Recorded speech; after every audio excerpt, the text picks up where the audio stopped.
आइए सुनते हैं आज की नई कहानी। कहानी का मजा लेने के लिए इसे पूरा सुनिए। मत करो न अंकल प्लीज। मम्मी मुझे न वो पड़ोस वाले अंकल अच्छे नहीं लगते। अब क्या हुआ? पसंद कौन आता है तुम्हें? नहीं मम्मी, मैं सच कह रही हूँ, वो जब आते हैं मुझे बिल्कुल अच्छा नहीं लगता। देखो निम्मी, वो तुम्हारे पापा के अच्छे दोस्त हैं। और फिर जब भी आते हैं तो तुम्हारे लिए चॉकलेट और कितनी अच्छी अच्छी चीजें लेकर आते हैं। तुम्हें गोद में बैठाकर कितना प्यार करते हैं। पता नहीं, ये आजकल के बच्चे किसी को पसंद ही नहीं करते। बस अपनी ही दुनिया में रहना चाहते हैं। 11 साल की निम्मी ज्यादा तो नहीं जानती थी, पर उसे समझ नहीं आ रहा था कि वो मम्मी को कैसे बताए कि अंकल उसके साथ कैसी हरकत करते हैं। अगली बार जब वो अंकल फिर से उसके घर आए तो वो सहम गई। अंकल ने उसे चॉकलेट दी तो उसने मना किया, पर मम्मी के कहने पर ले ली। मम्मी बोली, मैं चाय बनाकर लाती हूँ, आप बैठे तब तक, ये किसी से फोन पर बात कर रहे हैं जरूरी। भेजती हूँ इनको। निम्मी तब तक तुम अंकल के पास बैठकर बात करो। मैं पापा को बोलती हूँ, पर मम्मी मुझे होमवर्क करना है। अरे हो जाएगा, होमवर्क भी कौन सा डिप्टी कलेक्टर की पढ़ाई है। अभी कहकर मम्मी अंदर चली गई चाय बनाने। पापा अंदर फोन पे बात कर रहे थे। निम्मी कसमसा कर रह गई, कोई उसकी बात सुनने को तैयार ही नहीं था। जैसे बेमन से निम्मी अंकल के पास ही सोफे पर बैठ गई तो उन्होंने निम्मी को अपने पास बुलाया। इधर आओ निम्मी, देखो मैं तुम्हारे लिए आज चॉकलेट के अलावा और क्या लाया हूँ। एक पैकेट जो वो अपने हाथ में लिए हुए थे दिखाते हुए बोले। निम्मी ने कहा, नहीं मुझे कुछ नहीं चाहिए। कहकर वो अंदर जाने लगी तो अंकल ने उसे खींचकर अपनी गोद में बैठा लिया और जोर से उसके गालों पर पप्पी ले ली।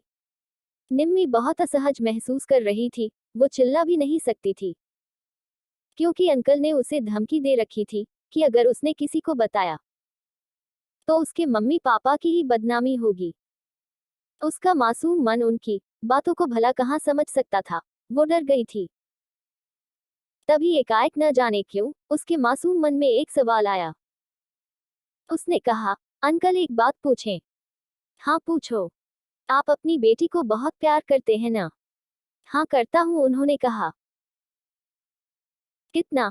बहुत ज्यादा, मेरी तरह? हाँ तुम्हारी तरह। तो उसे भी आप गोद में बैठाते हैं? मेरी तरह, और ऐसे ही प्यार करते होंगे, न जैसे मेरे साथ करते हैं, न अंकल? उसे भी ऐसे ही छूते होंगे, न जैसे आप मुझे छूते हैं। ये बात रसोई से आते हुए उसकी मम्मी ने सुन ली थी। उन्हें तो जैसे विश्वास ही नहीं हुआ कि कोई इतनी छोटी बच्ची के साथ भी। अब उन्हें समझ आया कि निम्मी क्यों बार बार मना करती रही और वो माँ होकर भी न समझ सकी। तुरंत निम्मी की मम्मी अंदर आई और उसे उनकी गोद से अलग कर जोर से एक थप्पड़ रसीद किया और हिदायत दी कि आइंदा इस घर की तरफ रुख मत करना। मैंने अपनी बच्ची की बातों को नजरअंदाज कर एक बाहरी इंसान पर भरोसा किया। काश अपनी बच्ची की बात और गौर किया होता।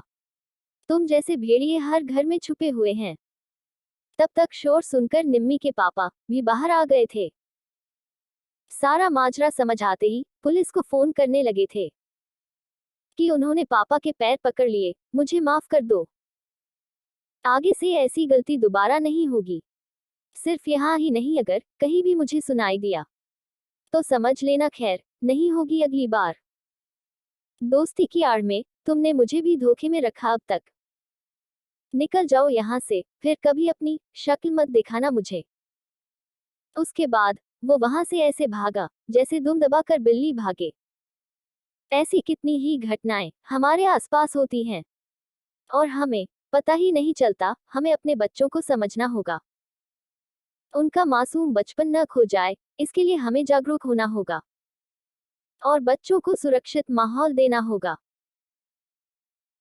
दोस्तों, ऐसी ही औसम कहानियां पढ़ने और सुनने के लिए हमारे चैनल औसम कहानियां को प्लीज लाइक करना और अपने खूबसूरत दोस्तों के साथ शेयर करना और सब्सक्राइब करना।